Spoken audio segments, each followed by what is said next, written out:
Hello students, this is Shachi. Welcome to my channel Crack Chemistry.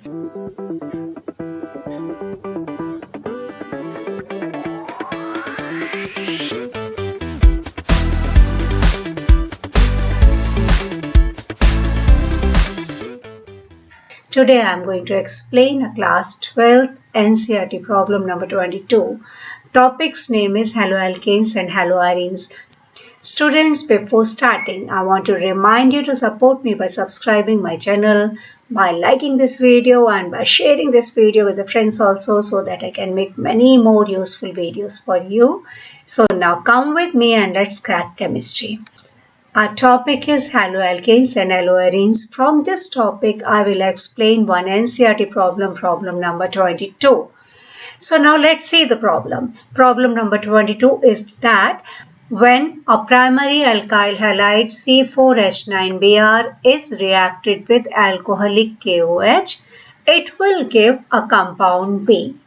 And compound B is treated with HBr to give compound C, and compound C is an isomer of compound A. So we will proceed stepwise. So first thing is that you have been given compound A, which is C4H9Br, and the important thing is that this compound A, which is C4H9Br, is a primary alkyl halide. So what we will do? We will write all the possible isomers of primary alkyl halide C4H9Br. So I am writing here C4H9Br. So what we have to do? We have to write all the possible primary alkyl halide of this given compound. So one of the possible primary alkyl halide will be CH3CH2, CH2CH2Br. So the name of this compound is N-butyl bromide. Now we will write another primary alkyl halide. Another primary alkyl halide will be CH3CH. On this CH, one more CH3 group is present as a branching, then CH2Br. So you can see that the compound which I have just written is also a primary alkyl halide, because halogen atom, bromine atom, is attached to the carbon which is primary in nature. So what's the name of this alkyl halide? This is isobutyl bromide. I am talking about the common name. No other primary isomer of the given alkyl halide is possible. So it means A can either be N-butyl bromide or it can be isobutyl bromide. So we have done the first step. Now we will see the second line. The second line is that when compound A is reacted with alcoholic KOH to give compound B, so this compound A, which may be N-butyl bromide or which may be isobutyl bromide, when treated with alcoholic KOH, you will get the compound B. Now read the next line. The next line is that when compound B is treated with HBr, you will get the compound C, and compound C and compound A are isomers. So I am writing this on the next slide. So what you can see that A, which is either N-butyl bromide or isobutyl bromide, on treatment with alcoholic KOH forms the compound B. And the compound B on treatment with HBr will form the compound C. And the important point is that C and A are isomers. So we have to keep this point in our mind. Now we'll go back to the question. Next line is that when A is treated with sodium metal, it gives compound D. So now if we are treating A with sodium metal, you will get a compound D. Now again we will go back to the question. So when A is reacted with sodium metal, it gives the compound D, which is C8H18, and this compound D is different from the compound formed when N-butyl bromide is reacted with sodium.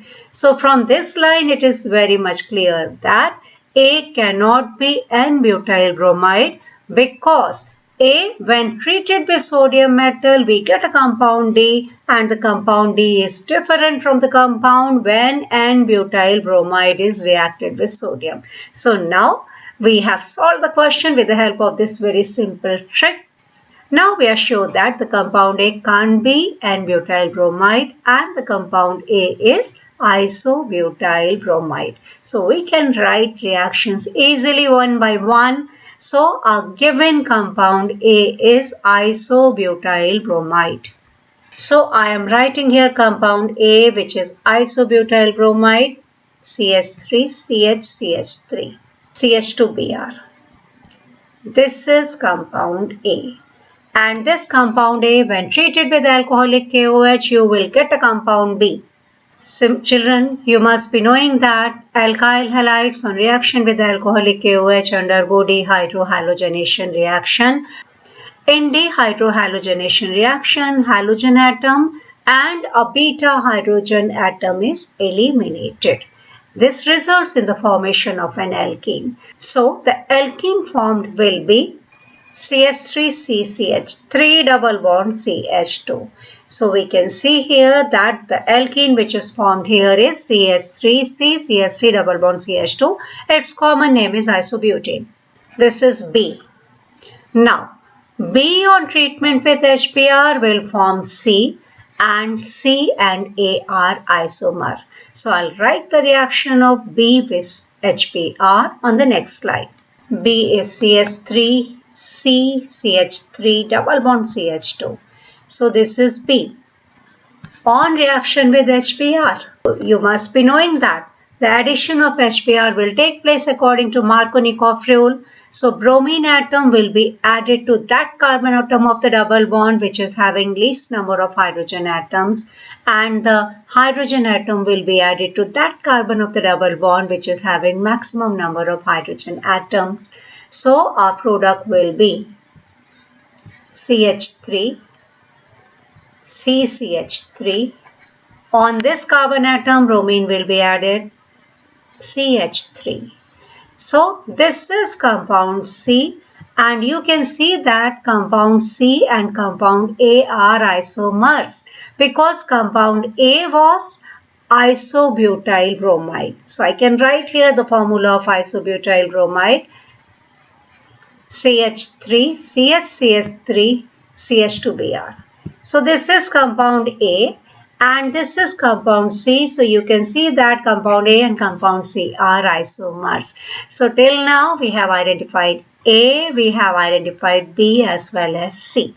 Now we will go back to the question. Now when A is treated with sodium metal, we get a compound D. So I'll write the reaction of A with sodium metal. As we know that our A is isobutyl bromide. So A is CH3, CH3,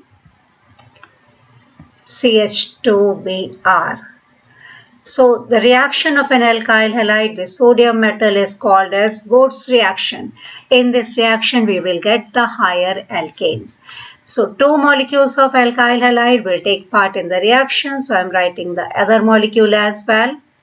Br, CH2, CH3, CH3. So two molecules of B will take part in the reaction and the product form will be CH3,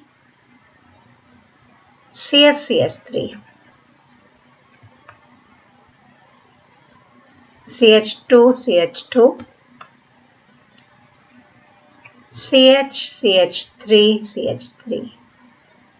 So this is a product form D. So we will go back to the question. We have seen that what is A, what is B, C and D. So just now we have formed the compound D. Compound D is having the molecular formula C8H18. So children, I hope this question is clear to you. Quickly we will see whatever we have solved. We have seen that for C4H9Br, two primary alkyl halides are possible. One is N-butyl bromide and the other is isobutyl bromide. So as A cannot be N-butyl bromide, so it must be isobutyl bromide. So now we know what is A. A is isobutyl bromide. So when A, which was isobutyl bromide, is treated with alcoholic KOH, we got the compound B by the reaction dehydrohalogenation. When this B was treated with HBr, we got the compound C, and A and C are isomers. Then, when this compound C was treated with sodium metal, we got the compound D. Compound D is having the molecular formula C8H18. So, two molecules of C will take part in the reaction in the presence of sodium metal and dry ether, and we will get a longer alkane having the formula C8H18. So, this compound is D. Its name is 2,5-dimethylhexane. So, children, we have identified A, B, C and D. So, what is the trick for solving this question? Trick is that you have to read each and every line carefully. Then you have to work on the possibilities. As in our case, it was given that the given alkyl halide is C4H9Br and it is a primary alkyl halide. So what we have done? We have written all the possible primary alkyl halides having the formula C4H9Br. Once we have identified A, the rest of the things became very easy for you. In minutes, we wrote all the reactions. So children, I hope each and every point is clear to you. Please post your doubts in comment box. Children, thank you so much for watching this video. Please subscribe my channel and don't forget to like and share this video with your friends. Thank you so much. Have a nice day.